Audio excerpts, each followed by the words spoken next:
Jacques Glénat, à 17 ans, vous lancez votre première fanzine. Aujourd'hui, vous êtes, on va le dire, à la tête d'un empire de la BD. Vous y pensiez? C'était votre projet? Oui, j'avais, enfin, de la passion de la lecture était née quelque part l'envie d'aussi inventer des choses nouvelles et donc de faire de l'édition. Mais je savais même pas ce que c'était. J'ai fait ça vraiment par passion, en avançant doucement. Je ne savais pas que c'était impossible, sinon je ne l'aurais pas fait. Vous dites la passion de la lecture, ça a été la BD directement ou ça a été un livre? Non, ça a été la BD directement parce que j'avais une magnifique grand-mère qui m'avait abonné au journal de Mickey, puis après à Spirou, et donc c'est parti comme ça. Et puis j'avais une mère qui me disait c'est pas bien de lire des bandes dessinées, et donc elle essayait de me fourguer toute la littérature française que j'appréciais modérément, mais pour lui faire plaisir quand même, je lisais des vrais livres, je lisais Bob Moran. Aux éditions Marabout, Bob Moran. Je lisais aussi tous les grands feuilletonistes, j'adorais Alexandre Dumas et toutes ces choses-là, parce que ce que j'aimais c'était l'imagination, l'aventure, les grands récits. Et aujourd'hui, vous lisez de la littérature ou vous êtes toujours dans la BD, même si maman n'aimait pas ça? Non, alors je suis toujours dans la BD, bien obligé, mais avec bonheur, parce que nous publions quand même 250 titres de BD nouveaux par an. Heureusement quand même que je les lis, même si je les lis avec l'œil de l'éditeur et pas toujours avec le bonheur du lecteur. Mais donc je suis évidemment toujours dans la BD. Vous savez, c'est de 7 à 77 ans, le journal Tintin. Du reste, quand on va sur votre site et qu'on regarde tous les auteurs, toutes les maisons d'édition qui sont rentrées dans votre périsphère, on se dit au fond, il vous manque Astérix, Tintin et qui d'autre? Je m'étais amusé à regarder que Tintin était né en 1929, Astérix en 1959 et Titeuf en 1989. Donc j'attends les 9 avec impatience. Corto Maltese, un album va sortir à l'automne. Comment vous, du regard de l'éditeur et de l'amoureux de la BD, vous voyez cette manière dont les héros survivent au fond à leurs auteurs, hein? On peut citer aussi Black et Mortimer, Astérix, voilà. Le seul au fond où ça ne s'est jamais fait, c'est Tintin. Comment vous en tant que lecteur et ensuite en tant qu'éditeur? C'est pas la même vision. Alors, en tant que lecteur,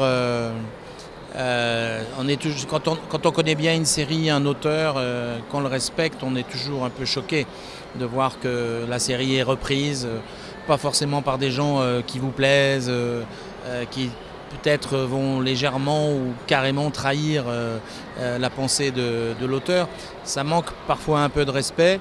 Parfois il y a des réussites, parfois il y a des échecs. Je ne sais pas du tout ce que donnera le renouveau d'Hugo Pratt. Maintenant, en tant qu'éditeur, par contre, on sait que ce qui marche, c'est la nostalgie, que tous les gens qui lisent Black et Mortimer aujourd'hui l'ont lu dans Tintin dans les années 50-60. Et donc on comprend bien évidemment l'intérêt qu'il y a à réutiliser des personnages fétiches comme ça, qui ont fait parfois le tour du monde et qui peuvent générer des aventures, des histoires, des récits tout à fait originaux parce qu'ils sont vus aujourd'hui par des auteurs plus jeunes qui ont une façon de considérer la bande dessinée d'une autre manière. Donc au global, je pense que c'est positif. Mais justement, cette manière d'être sur la nostalgie un peu, c'était mieux avant. Est-ce que ça risque pas de tuer la création d'aujourd'hui, les auteurs d'aujourd'hui? Parce que c'est dur de se faire une place quand on est écrasé par Black et Mortimer ou Hugo Pratt, enfin Corto Maltese qui revient. Non, mais ce n'est pas en opposition. Il y a la place pour beaucoup de jeunes créateurs. Chez Glénat, pratiquement chaque année, il y a 15 nouveaux auteurs qui n'ont jamais rien publié, qui publient. Donc on laisse bien la porte ouverte à la jeune création. Mais par contre, il faut aussi faire venir les gens chez les libraires. Et il y a peut-être une catégorie de gens plus âgés, comme moi, qui se nourrit plus de souvenirs que de nouveautés, parce que un peu désemparé par des nouvelles séries, des nouveaux auteurs, et qui va donc venir en librairie acheter un Pratt et un Black et Mortimer moderne. Et c'est là le travail du libraire de lui expliquer qu'il y a aussi d'autres choses. Donc au passage, tout ça ne se superpose pas et se complète bien. Et maintenant, dans la bibliothèque de Jacques Glénat, quelle est la BD dont vous ne vous séparerez jamais? Vous savez, c'est difficile ce genre de questions parce que C'est comme si vous me demandiez lequel de mes 3 enfants je préfère. Je ne répondrai pas à ce genre de choses. Mais je viens de ranger un peu mes affaires personnelles. Ma collection du journal Spirou, par exemple, c'est vraiment pour moi toute mon enfance, parce que ma grand-mère m'avait abonné. Et je descendais tous les mardis, relever la boîte aux lettres plusieurs fois en attendant bien le facteur pour qu'il m'apporte mon Spirou plié en 2 dans une enveloppe jaune qui était marquée à mon nom, vous vous rendez compte quand même. Et je me précipitais pour aller manger les tartines que ma grand-mère m'avait préparées en rentrant de l'école et lire mon Spirou, qui était un moment de délectation dans ma bulle absolument extraordinaire dont je me souviendrai toujours.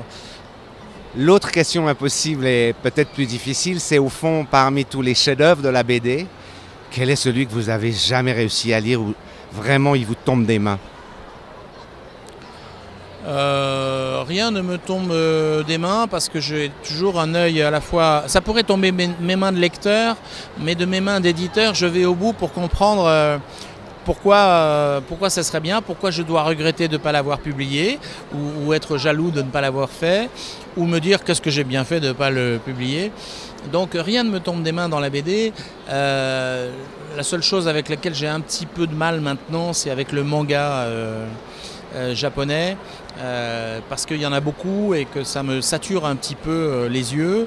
Et pourtant, vous êtes celui qui l'a fait rentrer en Europe. Exactement, puis on est le plus gros éditeur de manga. Je continue à aimer ça, mais j'ai un peu de mal à suivre toutes les séries qui sortent parce qu'il y en a vraiment beaucoup. On en publie 250 par an. Et là, j'avoue que j'ai un peu de mal, d'autant plus qu'un gamin de 15 ans, il lit le texte à l'envers très facilement. Et à mon âge, on a un peu de mal à lire de droite à gauche de manière durable. Alors la manga, vous l'avez fait venir du Japon. Est-ce qu'il y a au fond des écoles de BD africaines ou d'Amérique latine ou d'ailleurs dont vous rêveriez qu'ils connaissent le même succès ou au fond, pas du tout? Il y a vraiment 3 grands moyens de raconter des histoires en images sur notre belle planète.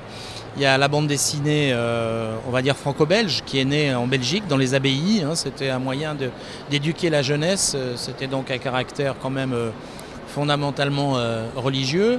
Et vous le savez, la bande dessinée, c'est très soigné, c'est en couleur, c'est bien imprimé, c'est cartonné, ça coûte relativement cher. Et ça, cette bande dessinée, elle est difficilement exportable. On a du mal à la vendre dans les 2 autres foyers de création que sont les États-Unis d'un côté et le Japon de l'autre. Alors au Japon, ça s'appelle manga, ça veut dire littéralement image dérisoire, c'est-à-dire que quelque part ce sont des images qu'on considère comme des narrations peu importantes, alors que pourtant il y a beaucoup de choses qui s'y passent. C'est hérité des images de Kusai en fait. C'est extrêmement populaire, petit format, poche, noir et blanc, pas cher. On lit ça dans le métro tout serré, avec une production très régulière. Le lecteur a tous les mois pratiquement la suite de son histoire. Et ça, c'est vendu dans le monde entier. Et puis il y a ce qu'on appelle les comics. Ce sont les Américains qui ont inventé ça avec Superman en 1929. Ça, c'est plutôt une école qui vient de la religion juive, puisque ce sont tous des gens d'Europe de l'Est, d'Europe centrale, qui sont installés, qui ont émigré aux États-Unis, qui se sont mis à raconter les super-héros. Et ça, les comics, ça, vous le savez, un succès absolument planétaire aussi. Donc, en bref, les comics se vendent en Europe et en Orient, les mangas se vendent en Europe et en Amérique, et puis malheureusement, les bandes dessinées européennes, elles restent un peu trop européennes. Et donc, pas de BD africaine, pas de BD latino?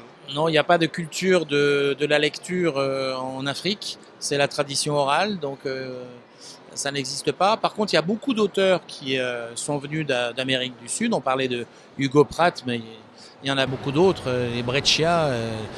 La célèbre Mafalda. Mafalda, bien sûr. Mais souvent, ce sont des auteurs qui sont partis d'Amérique du Sud pour aller habiter notamment en Italie ou en Espagne. Et donc, il n'y a pas une véritable école qui a perduré en Amérique du Sud. Votre dernier coup de cœur de lecteur? Le dernier coup de cœur, c'est toujours le dernier né qui est arrivé sur mon bureau. Hier est arrivé le Caravage dessiné par Milo Manara. Et franchement, c'est une œuvre absolument splendide. Merci beaucoup.